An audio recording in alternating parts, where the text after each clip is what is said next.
நான் எந்த பேர் புகழ்ச்சிக்காக என்னுடைய பெருமைக்காக கட்டின மகா பேபிலோன் என்றால் மாடு மாரி புல்லா அவன் வந்து சாப்பிட தொடங்கிட்டார். அதுல இருந்து எல்லாம் மூலா குழம்பு போச்சு. மிருகம் மாரி வீட்டுல இருக்கிறாம போய் ஆண்டவர் சொன்ன. அப்ப பிறகு ஆண்டவர் அவனுக்குள்ள புத்திய திருப்பி வர பண்ணி மூளையை சரிப்படுத்தி போட்டு அப்புறம் நேபுகத்நேச்சர் அந்த அந்த சத்திய சொல்ற அவர் தமக்கு சித்தமானது எல்லாத்தையும் செய்கிறார். அவர் ஏன் அப்படி செய்கிறார்? அது அவருடைய சித்தம். அவருடைய கையை தடுத்திருப்பது ஏன் செய்யறேன்னு கேட்கத்தக்கவன இல்ல. ஆனா அவர் சொன்னதை செய்திருந்தா நான் புள்ளி தின்றிருக்க மாட்டேன். இதெல்லாம் படிவாக சொன்னார். அதனால அவரையே பயப்பட்டு அவருக்கே அடங்குவோமாக நம்ம முடிச்சோம். இந்த வசனங்கள் எல்லாம் எங்களுக்கு காட்டுது. தானியேல் 4:34-35, ரோமர் 3:28, ரோமர் 11:36, எபேசியர் 1:11, இதெல்லாம் ஆண்டவருடைய ஆன அது உலகளாவியது. அது எல்லாத்தின் மேலும் இருக்கிறது. அது நேரம் பைபிள் ஸ்பெசிபிக்காயும் காட்டுது. சில சில விஷயங்கள் குறிப்பா அதுகளும் அவற்றை சித்தத்தின்படிதான் அதுகள் நடந்து கொண்டிருக்கிறது. உதாரணத்துக்கு ஒன்று முதலாவது நன்மையும் தீமையுமான நிகழ்வுகள் கடவுளுடைய சித்தத்துக்குள்ளதான் நடந்து கொண்டிருக்கிறது. நன்மையும் தீமையுமான நிகழ்வுகள் கடவுளுடைய சித்தத்துக்குள்ள கடவுள் சித்தத்துக்குள்ள நடக்குது. வசனம் ஏசாயா 45:7, ஆமோஸ் 3:6, யோபு 1:21, எரேமியா 15:2. Good and evil events included in God's decree. Good event or evil events? கர்த்தருடைய சித்தம் இல்லாமல் ஊரில் தீங்கு ஏற்படுமோ? நானே ஒளியை உண்டாக்குறேன், நானே இருளையும் உண்டாக்குகிறேன். தீமையும் என்னுடைய சித்தத்துக்குள்ளே தான் வந்து உள்ளது. அதில் ஆண்டவர் சித்தம் இல்லாம எதுவும் நடக்க இல்லை. அதான் அந்த பாயிண்ட். பைபிள் படியா வாசிக்கலாம். யோபு 1:21, எந்த சித்தம் இல்லாமலா யோபு சிரட்டை எடுத்து சொரியா வலிக்கிட்டார். எந்த சித்தத்துக்குள்ள அந்த தீமையும் நடந்து கொண்டிருக்கு. இதை நாம விளங்கினாத்தான் எங்களுடைய ஆண்டவருக்கு நாம எவ்வளவு பயப்பட வேணும். அவர் சொன்னபடி நடந்துட்டா நாம எவ்வளவு சந்தோஷமா இருப்போம் என்றது எங்களுக்கு விளங்கு. அவரால எதுவும் செய்யணும்டா அவர் தான் கடவுள். அவர் சொன்னபடி செய்துட்டா நாம சந்தோஷமா இருக்கலாம். அவர் சொன்னபடி இல்லாம நாம ஏதாவது கிருக்காஸ்பரியார வெளிக்கட்டோம்டா அப்பு நல்ல அப்பு நமக்கு அனுபவிக்க வேண்டிய. அதனால முதலாவது. இரண்டாவது, பாவகரமான செயல்களும் கடவுளுடைய சித்தத்துக்கு கடவுளுடைய அந்த தீர்மானத்துக்குள்ள இருக்குது. சின்ஃபுல் ஆக்ட்ஸ், பாவகரமான செயல்கள் கடவுளுடைய ஆணைக்குள் இருக்கிறது.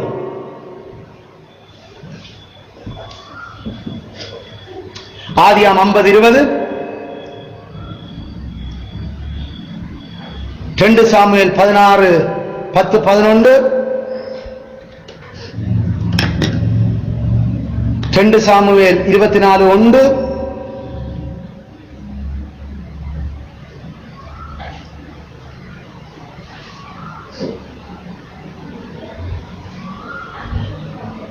யோபு 1:11-12,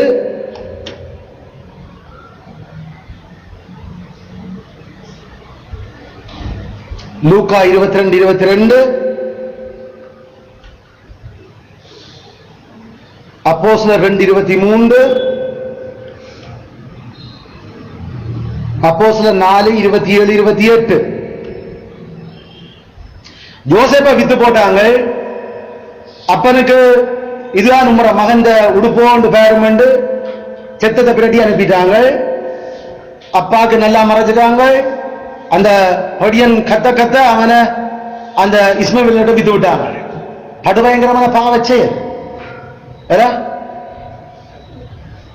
அதை குறித்து அதெல்லாம் அனுபவிச்சு போட்டு அந்த பாவ செயல்கள், அந்த பாவிகளால் செய்யப்பட்ட செயல்கள் எல்லாத்தையும் அனுபவிச்சு போட்டு யோசேப்பு என்ன பதில் சொன்னார்? நீங்களோ இதெல்லாத்தையும் தீமை கண்டு செய்தீர்கள், ஆனால் தேவனும் இதை நன்மையாய் முடிய பண்ணினார்.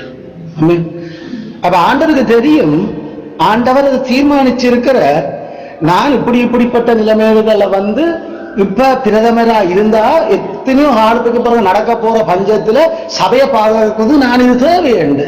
ஆனா நீங்கள் பிளான் பண்ணலாம் முழு பாவம் உங்களது, நீங்க செய்ததெல்லாம் பாவம். அந்த பாவத்தை செய்தபடியாலதான் நான் இப்படிப்பட்ட நிலைக்கு இப்ப கடைசியில நான் வந்திருக்கிறேன். ஆனா உங்களுக்கு பாவம், ஆனா இப்ப கடைசியில அந்த காரியம் இப்ப நன்மையா முடிய பண்ணுங்க. சின்ஃபுல் ஆக்ட்ஸ், பாவகரமான செயல், அது பாவம் தான். ஆனா அதை நன்மையா முடிய பண்றதும் அவற்றை மகாஞானம் பல பக்காவா வேலை செய்தது. அந்த ஞானத்தை பார்க்கும். ஆனா அந்த பாவ செயலும் அவற்றை தீர்மானத்தினால் இருந்தது. விளங்குதோ? தாவீது இலக்கம் பார்க்க வேணும் என்று ஏவப்பட்டான். கடைசி தாவி ஏவே இல்லை. சாத்தான் தான் அவன் அங்க 1 சொல்லு. அப்ப இலக்கம் பேர்ன்றது சாத்தான் அதை மனசுல போட்டு சொல்லி கொண்டிருக்கு. ஆனா அது பாவ செயல். ஆனா அந்த பாவ செயலுக்களாலேயும் தேவன் எதிர்காலத்தில் தன் ஆலயம் வந்து கட்டப்படணும் என்ற அந்த நல்ல செயலுக்கான இடத்தை அவர் தீர்மானம் பண்ணியிருந்தார். அதாவது அர்வனாவின் களம் என்ற மோரியா மலையிலிருந்து அந்த இடத்துல எருசலேம் கட்டப்பட்டிருக்க வேணும் என்றது அவர் அதுக்குள்ளார தன் ஞானத்தை கொண்டு வந்த அதை செயல்படுத்தி முடிச்ச. அதுல பாவகரமான செயல்களுக்குள்ளாரையும் தேவன் அதை நன்மையாக முடிய பண்றது அவற்ற ஸ்டைல். அது அப்படி நடக்க வேண்டும் என்று தீர்மானிச்சிருக்கிறபடியால தானே அது நடக்குது. இயேசு கிறிஸ்து கிறிஸ்து சாக்கல்லப்பட வேணும். இயேசு கிறிஸ்து சாக்கல்லப்பட வேணும். படுபயங்கரமான பாவிகளினுடைய செயல். எந்தவித பாவமே இல்லாத நீதிமான் சாக்கொல்லப்படுதல். ஆகிய அது பாவிகளால் செய்யப்பட்ட அவ்வளவு விபரீதங்கள். அது படுபயங்கரமான அந்த தீமையான நிகழ்வும், அந்த தீமையான நிகழ்வு நடக்கிறதுக்கு பாவியல் பல விதத்துல அது பொய் சாட்சியல் ஆத்தி இதெல்லாம் வச்சு புனைய வேண்டி கிடந்தது. ஆனா அந்த பாவ செயல்களினூடாகத்தான் கிறிஸ்து சாக வேணும். செத்தாத்தான் நாமல் பிழைப்போம். ஆகையால கிறிஸ்து சாக வேணும் என்றால் இதுகள் நடந்திருக்க வேணும். இந்த நடத்தைகள் அப்ப அவற்ற அந்த முடிவுக்குள்ள இருந்தபடியே நடந்திருக்குது. ஆனா அது செய்தியாக்கள் தப்பியலுமோ? செய்தியாக்கள் தப்பியல. இயேசுதானே மனுஷகுமாரன் ஏற்கனவே தீர்மானிச்சபடிதான் போற, ஏற்கனவே முடிவுல இருக்குது சாகணும் என்றது. ஆனா யார அதை காட்டி கொடுக்குறானோ, ஐயா அவன் ஏன் இந்த உலகத்துல பிறக்காம இருந்திருந்த நல்ல ஏண்டா நரகத்திலையும் அவனுக்கு இதை விட பெரிய பிரச்சனை இருக்க போகுது. அதனால பாவம் யூதாஸ், பிரதானாசாரியர்கள், அங்க இருக்கிற பிலாத்து, எல்லா பாவியரும் அதை தவிர்த்திருக்கலாம். ஆனா அவர்களுடைய சகல அந்த படைப்புகளினுடைய புத்திகளுக்கு மோதி, ஆனா அந்த புத்திகள்ல எந்த ஒரு அந்த சுதந்திரத்துக்கு பங்கம் பெறாம தான் ஆண்டவரை முடிவு நிறைவேற்றி முடிச்சார். அதை நமக்கு இதுக்கு மிஞ்சி யோசிக்கல. அது ஆனா கட்ட அதை தீர்மானிச்சார். தெரியும் பிலாத்து தான் சேர்றது போல என்று எடுத்து கையை கழுவுற இது எனக்கு சேரக்கூடாது, இது எனக்கு சேரக்கூடாது என்று பிலாத்துக்கு தெரியும். உண்மை நான் விடுதலையாக்க என்னால் முடியும் என்று உமக்கு தெரியாதா? தெரியும், தெரியும். ஆனா இயேசு கிறிஸ்து என்ன சொன்னார்? பரத்துல இருந்து உனக்கு ஒரு அதிகாரம் கொடுத்தாலோ இல்லையா, நீ ஒன்று நீங்க புடுங்கிறாது எனக்கு முடியல. அதனால என்ன விடுவிக்க நீ சொல்ற, கடைசியை விடுவிக்க மாட்ட என்ற பரத்துல தீர்மானிக்கப்பட்டபடி நீ விடுவிக்க கூடாது, விடுவிக்க இல்லை. ஆனா பிலாத்து மெச்சுக்கொண்ட தனக்கு தான் முடியும், தான் டிசைட் பண்ணலாம். ஆனா ஆண்டவர் அது அங்க டிசைட் பண்ணப்பட்டிருக்கணும். இல்ல ஆண்டவர் நீ என்ன விடுவிக்க மாட்டேன்னு சொல்லல, தரத்துல இருந்து தீர்மானிக்க ஒன்று முன்னால செய்யலாம். கடைசியில பிலாத்தால விடுவிக்க முடியல. ஆனா பிலாத்துக்கு மூளை நல்லா விளங்குது, தான் சொல்றது விளையாண்டு. His own decision, his own free will, அவனுடைய சொந்த சுயசிதம் விளங்கித்தான் கை கழுவினாங்க. இங்க இயேசு பக்கத்துல நின்று இல்ல இல்ல நீ கை கழுவி ஒரு மாதிரி அவர் சிலைக்கு கொடுத்து வேலை இல்லை நின்று மேனேஜ் சொல்லி அனுப்புறார். ஐயோ அந்த நீதிமன்றம் ஒண்ணு செய்யாத பராக பாடுபட்ட நீதிபதி கனவுல ஐயோ அவர் நீதிமன்றம் அவரை விட எத்தனை எச்சரிப்புகள் விளங்கியோ பிலாத்துக்கு விளங்கினது. அவர் தந்த சித்தத்தின் படிதான் இயேசுவை அதிக ஒப்பு கொடுத்தாங்க கடைசியில். ஆனா அவர் சொன்ன நான் விடுவிக்கலாம், எனக்கு அதிகாரம் இருக்குன்னா கடைசி வரைக்கும் நீ விடுவிக்க மாட்டேன் மனசில் அறியல வந்ததே அதுக்காகத்தான். அப்புறம் என்ன நீ என்ன விடுவிக்கிற? அது இயேசுக்கு தெரிஞ்சதாலும் அவர் பரத்துல இருந்து அது தீர்மானிக்கப்பட்டிருக்க வேணும். அதுல இருந்து இயேசு கிறிஸ்து அதை கொடுக்க அது ஏற்கனவே தீர்மானிக்கப்பட்ட விஷயம் தான் நடந்து கொண்ட விஷயம் என்ன. அதனால அதுக்காக தீர்மானிக்கப்பட்ட விஷயம் தான் ஜம்பனு. அப்ப புறண்டு பிலாத்து தன்னைத்தானே பிலாத்துக்கு கடைசி வரைக்கும் விசார் பிடிச்சிருந்தது நீதிமான காட்டி கொடுத்துருக்க நீதிமான ஏன் அவர்கிட்ட சொஸ்த புத்தியே சொல்லிச்சு தான் செய்தது கூட இயேசுதான் தீர்மானிச்சார். யூதாஸ் தான் அந்த ஆள் காட்டி கொடுக்கணும் தன்னை காட்டி கொடுத்தோம் தான் சாக போலாம். ஆனா யூதாஸுக்கு தெரியும் தான் காட்டி கொடுத்தது கூட யூதாஸ் வந்து சொல்லல இயேசுவே கடவுள் எல்லாத்தையும் தீர்மானித்து இருக்கிற எல்லாம் நம்மளுடைய ஜாவேயினுடைய தீர்மானங்கள் எல்லாருக்கும் தெரியும், அதனாலதான் நான் காட்டி கொடுத்தா ஜூதாஸ் சொல்லல. ஜூதாஸ் கயிறு போட்டு நாண்டு கொண்டு செத்தான். மனசாட்சி அந்த மானிட்டர் விட இல்லை. அங்கதான் சொன்னோம் கடவுளுடைய ஞானம் நம்மட மூளை நம்மட எல்லாத்தையும் விட போது இருக்குது. நம்மளுடைய ஃப்ரீ அந்த சாய்ஸுக்கு எந்த பங்கும்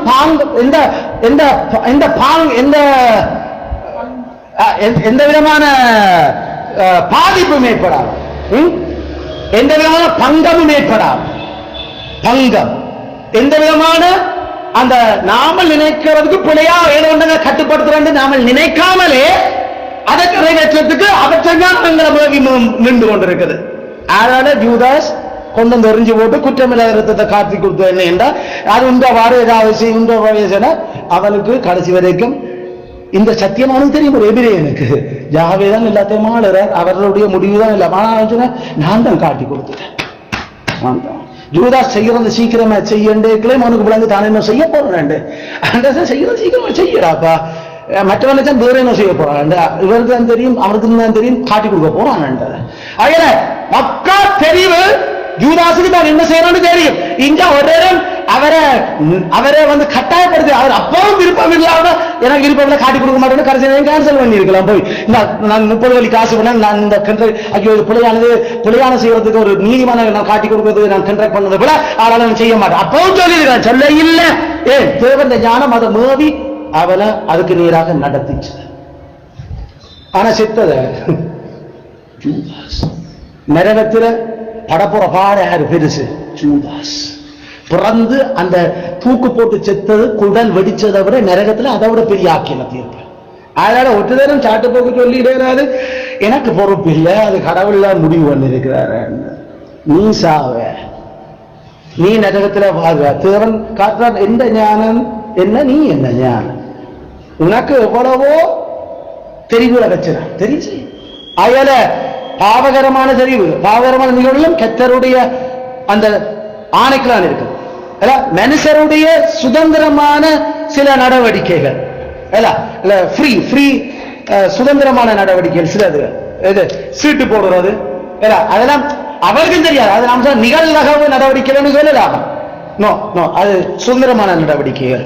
மூன்றாவது விஷயம் நீதிமொழி 16:9 நீதிமொழி 16:1-9 நீதிமொழி 21:1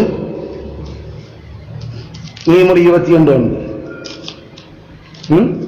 இதெல்லாம் மனுஷருடைய பாவகரம் இல்ல, ஆனா அவருடைய ஃப்ரீயான அவர் தாங்களே சுதந்திரமா செய்த செயல்கள். அதுகளும் என்ன முடிவு வரணும்ன்றதை ஏற்கனவே தீர்மானிக்கப்பட்டிருக்குது. அதான் சீட்டு மடியிலே போடப்படும் முடிவு கர்த்தரால என்ன உலக தோற்றம் முதல் இத்தனையாம் ஆண்டு இந்த இடத்துல இந்த யாழ் டஸ் போடுவாங்க என்றதை அவர் ஏற்கனவே முடிவு பண்ணி இருக்கிறார். அதனால அந்த டஸ் போடுகளை இதுதான் விடணும்ன்றதும் அவர் ஏற்கனவே முடிவு பண்ணி இருக்கிறார். அதைத்தான் நாங்கள் சொல்லுறோம். அதனால இந்த உலகத்துல மனுஷன் எந்த ஃப்ரீயா செய்யற விஷயமும் கூட அவற்றை தீர்மானத்தால நடந்து கொண்டிருக்கிறது. சான்ஸ் என்று நாம சொல்ல சான்ஸ் ஆக்கரன்ஸ் சான்ஸ், அதாவது நமக்கு ஒரு என்னன்னு சொல்லுவோம் அந்த லக் என்று நாம சொல்லுவோம் இல்ல நம்மட பாஷையில அந்த தற்செயலாக நடைபெற சம்பவங்கள் தற்செயல் நிகழ்வுகள் அது அடுத்தது அதுவும் கர்த்தருக்குள்ள தீர்மானிக்கப்பட்டிருக்கு. அதுல கடவுளுக்கு தற்செயல் நிகழ்வு ஒன்று இல்லை. தேவனுக்கு இயேசுவுக்கு தற்செயலா நடந்த ஒரு விஷயமே இல்லை. தற்செயல் நிகழ்வுகள் அது ஏற்கனவே தீர்மானிக்கப்பட்ட நிகழ்வுகள்.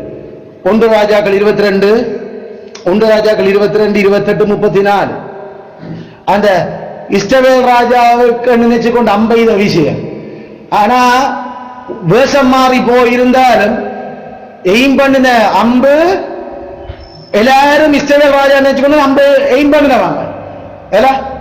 ஆனா இஸ்ரவேல் ராஜா வேஷத்துல இருந்தது யூதா ராஜா. ஐயோ ஐயோ நான் இல்லை என்று அவன் கத்த ஜோசபாத் கத்துன உடனே எல்லாரும் அங்க எய்ம் பண்ணிடுவாங்க அவனுக்கு. ஏண்டா ஏற்கனவே சிரியங்க சொல்லியிருந்தான் வேறொருவனை கண்டுபிடிக்கணும் இந்த தலையை அடிக்கிறாங்க விஷயம் முடிஞ்சு. ஆகல நெத்திக்கினாங்க அவன் அத உடுப்பு மாறி ரெண்டு பேரும் வேஷம் மாறி போன. நீ யூதா ராஜா மாதிரி நான் இஸ்ரவேல் ராஜா மாதிரி போடுறேன் ஆகாப் பிள்ளைய அவ போனா ஆகாப் இப்ப யூதா ராஜா ஸ்டைல இருக்கிற இங்கார இவர் இஸ்ரவேல் ராஜா ஸ்டைல் இருக்கிற. இஸ்ரவேல் ராஜா ஆரண்டு பார்த்து தான் தங்களோட கமாண்டர் சொல்லி இருக்கிற அம்பைரவன் எல்லாம் அந்த ரதத்தை நோக்கி தான் மூவ் பண்ணினாங்க. அதை பார்த்துட்டு ஜோசபாத் தான் அந்த உடுப்பில் இருந்தார். ஐயோ நான் இல்லை என்று கத்துனா ஆனா எய்ம் பண்ணின ஒரு அம்பு அவனுக்கு படை இல்லை, அது பக்கத்துல இருந்து அவனுக்கு தான் பட்டது. யாருக்கு? இஸ்ரவேலின் ராஜாவை ஆகாது. நீ வேஷம் மாறி கிடந்தாலும் என்ன ஒருவன் தற்செயலாத்தான் அம்பை இது மாறி எய்தா என்ன அந்த அம்பனுடைய டிரெக்ஷனை மாத்துறதுக்கு அவரால முடியும். விளங்குதோ? எய்ம் பண்ணினது அங்க அவனுக்கு கூட்டு கண்டு லெஞ்ச பார்த்து அங்கே இங்க அவன் சரியாத்தான் எய்தவன். ஆனா டிரெக்ஷனை மாத்தினது கெட்ட. ஏன் எதுல யாருக்கு படோரும் என்றது உலக தோற்றம் தீர்மானிக்கப்பட்ட ஒரு விஷயம். விளங்குதோ? ஒரு முடிஞ்ச அந்த மாறி எய்தபடியால் அவருக்கு படையில பட வேண்டும் என்றபடியால் பட்டது அவருக்கு. அதனால இதுகளெல்லாம் தற்செயலா நடந்த நிகழ்வுகள். By chance. கடவுளுக்கு சான்ஸ் வருவதையே இல்லை. கடவுளுக்கு எல்லாம் டிட்டர்மைன்ட், நிர்ணயிக்கப்பட்டவை. ஜோபு 5:6, ஜோபு 36:32,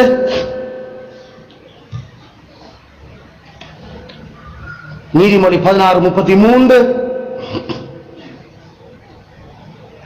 ஜோனா 1:7, ஜோனா 1:7.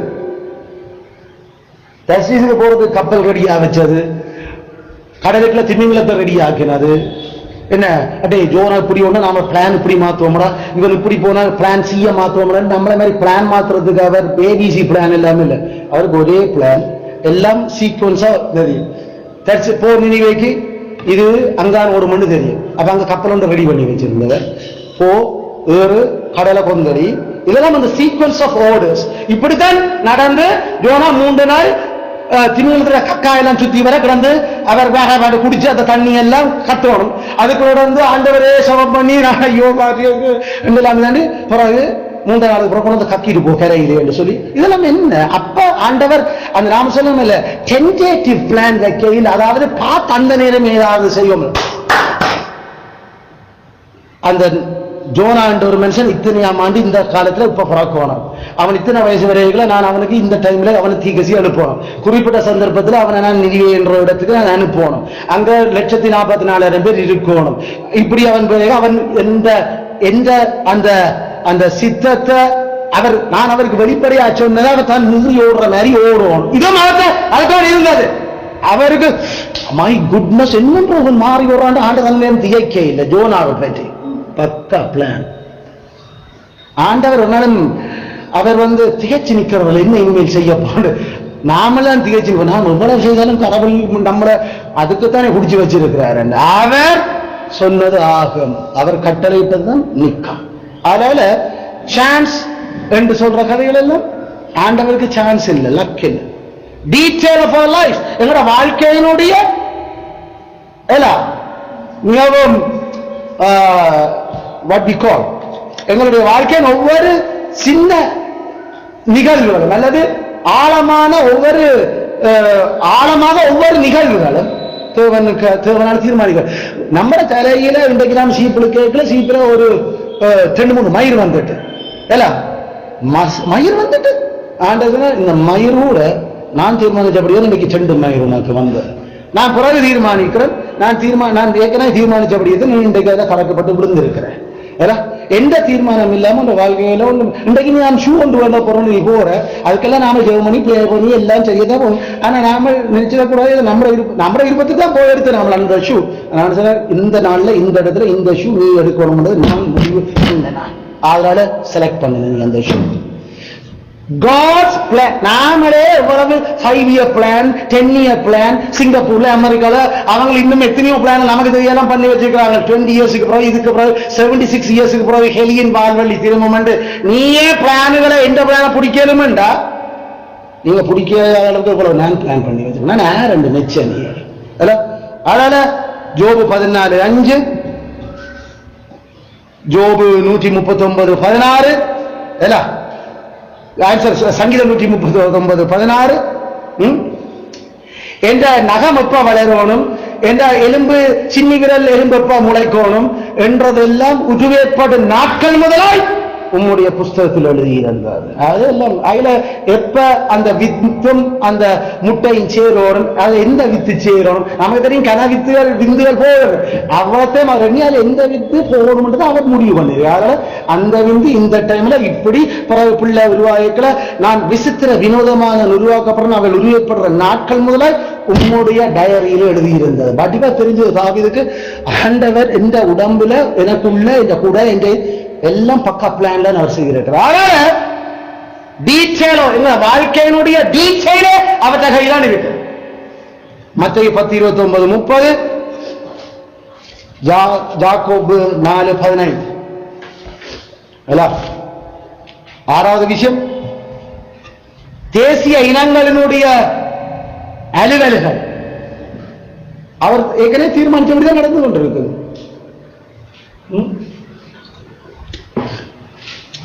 அதுல ஜனாதிபதி யார் வரணும், பிரதமர் யார் வரணும், எப்ப கோட்டா ஓடணும், ஏன்னு ஓடணும் என்னன்ற மாதிரி தீர்மானிச்ச விஷயம் கடவுள் தீர்மானிச்சார்.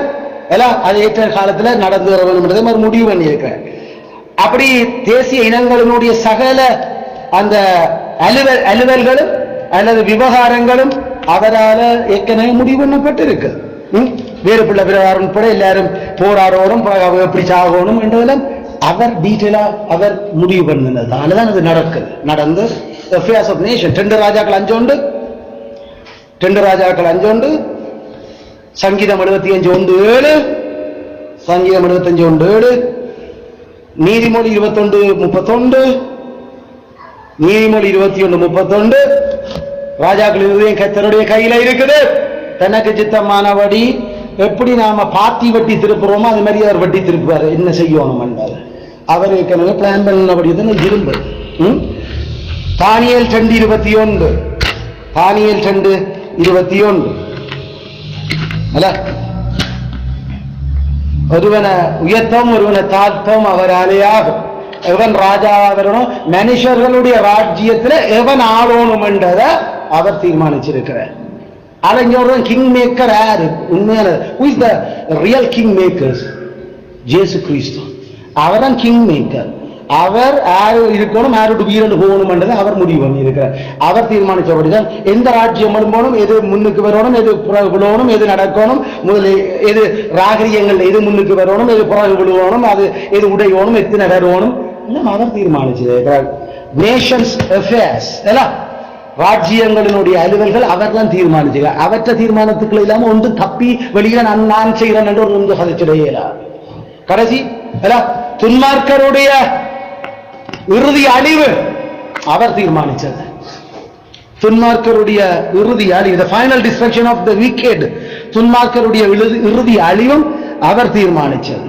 1 சாமுவேல் 2:25, 1 சாமுவேல் 2:25, நீதிமொழி 16:4, நீதிமொழி 16:4,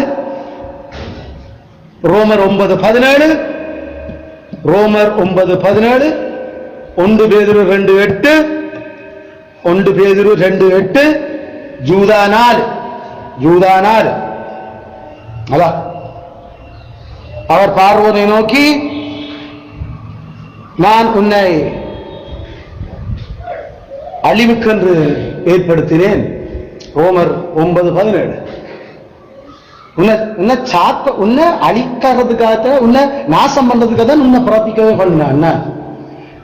அதுல நீ நினைச்சாதேதோ நீ உன்னை கிங் ஆக்கினவர், நீயே ஏதோ கிங் ஆகி வந்திருக்கிறான். பாரு, I made you to destroy, I made you to devastate your kingdom.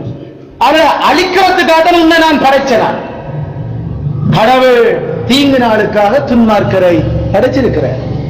அதுல துன்மார்க்க தண்ட பாட்டில் எழும்பி திரியல, வாழ்வெட்டு குரூப்பும் ஆவா குரூப்பும் தங்கட பாட்டில வேற இல்ல.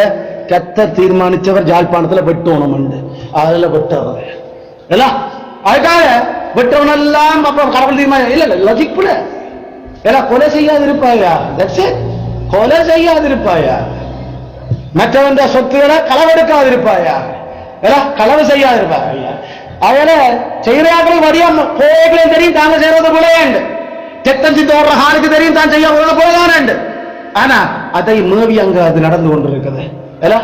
அங்கதான் அந்த விஷயத்தினால் அவர்கள் அழியணும் என்றதுக்கு கடவுள் அவர்களை பிராபிக்க பண்ணியிருக்கிறார். ஒன்று அதான் இதை சொல்ல இந்த வசனங்கள் இந்த ஒன்று பேதுரு சொல்றார், காரிகளே அவர்களுக்கு வைக்கப்பட்டிருக்கு, அதுக்காக தான் அவங்களை பிராபிச்சார் கடவுள். சோ இந்த விஷயங்கள் இரண்டாவது இரண்டாவது நத்திங் எஸ்கேப்ஸ் காட்ஸ் டிக்ரி. மூன்றாவது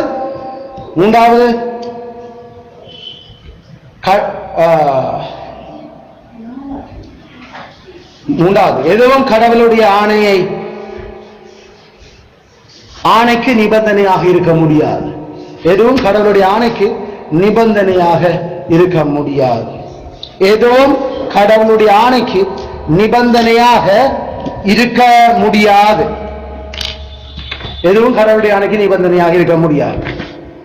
Nothing conditions God's decree. Nothing conditions God's decree. Nothing conditions God's decree. எதுவும் கடவுளுடைய ஆணைக்கு நிபந்தனையாக இருக்க முடியாது. முதலாவது நாம சொன்னாங்க nothing frustrates God's decree. எதுவும் கடவுளுடைய ஆணையை முறியடிக்கிறாது. இரண்டாவது சொன்னாங்க nothing escapes God's decree. எதுவும் கடவுளுடைய ஆணையை விட்டு தப்பி போகிறாது. மூன்றாவது எதுவும் கடவுளுடைய ஆணையை நிபந்தனைப்படுத்த இயலாது. ஏன் நிபந்தனைப்படுத்த இயலாது? கடவுள் உலக தோற்றத்துக்கு முன்னுக்கு உலகத்தை படைச்ச பிறகு இப்படி காலத்துல இன்னென்ன மாதிரி எல்லாம் நடக்கணும் என்றது அவர் அந்த சுய சித்தத்துல தீர்மானிக்கல. அவரோட ஒருவரும் இருந்தது இல்லை, கடவுள் ஒருவர் மட்டும்தான் இருந்தவர். அதனால அவற்றை தீர்மானம் எடுத்தல்ல எவரும் அவருக்கு நிபந்தனை வைக்கவும் இல்லை. அதனால பக்கத்தில் யாரும் இருந்தால் நிபந்தனை வைக்கலாம். அதுல நேச்சர் ஆஃப் சிச்சுவேஷன் அந்த தீர்மானங்கள் எடுக்கல கடவுளுக்கு ஆலோசனைக்காரர் எவரும் இருக்க இல்லை. அதனால எவரும் நிபந்தனை மாநாடு பேச்சு இல்ல நீங்கள் இப்படி செய்த நாங்கள் இது திம்பு மாநாடு, திம்பு மாநாடு இல்ல, அல்லது ஜே.ஆர். ஜெயவர்தனாவுடைய மாநாடு இல்ல, அல்லது ரணில் விக்ரமசிங்கனுடைய சமாதான மாநாடு இல்ல, அல்லது சந்திரிகாவினுடைய அந்த மாநாடு இல்ல. போய் இந்த கதைச்சு போட்டு கடைசியில உடன்படிக்கை உடைக்கிறதுக்கு அங்க ஆக்களே இல்ல, ஒன்றுமே இல்ல. Nothing exist, only God exists. அவர் முடிவு பண்ணல இந்த நேரத்தில் இது நடக்கணும். அதனால ஒருவரும் அவருக்கு நிபந்தனை வைக்கிறதுக்கு இல்லை. அப்படி அது நிபந்தனை அவர் தான் தனக்கு வைக்கணும் ஒரு நிபந்தனை, மற்றபடி ஒருவர். ஆயால ஆண்டவற்ற தீர்மானங்கள் ஒன்றும் நிபந்தனைக்கு உட்பட்டதில்லை. இரண்டாவது அதுக்குள்ள வேதம் அவருக்கு ஆலோசனைக்காரர் ஒரு மில்லியன் தெளிவா சொல்லி இருக்குது, ஓப்பனா சொல்லுது. No one counsel to him. அவருக்கு ஏதாவது கொடுக்கிறதுக்கு நீ அவருக்கு ஆலோசனைக்காரனா யார் இருந்தார்? அவர் உனக்கு பதில் சொல்றதுக்கு அவருக்கு அவரோட சரிசமனா டிமாண்ட் பண்றதுக்கு யாரும் இருந்தார்? ஒன்று இருக்கு. அப்ப then who made a condition? ஆறு அவருக்கு கண்டிஷன் போடலும் இப்படித்தான் செய்யணும், நீங்கள் இப்படி செய்யாட்டி பிரச்சனை இருக்குது யாரு போடுறது? அதுதான் நம்ம ஏசாயா 40:13-14, ஏசாயா 40:13-14 இந்த வசனங்கள் நல்லா பாடமாக்கி வச்சிருக்க வசனங்கள்.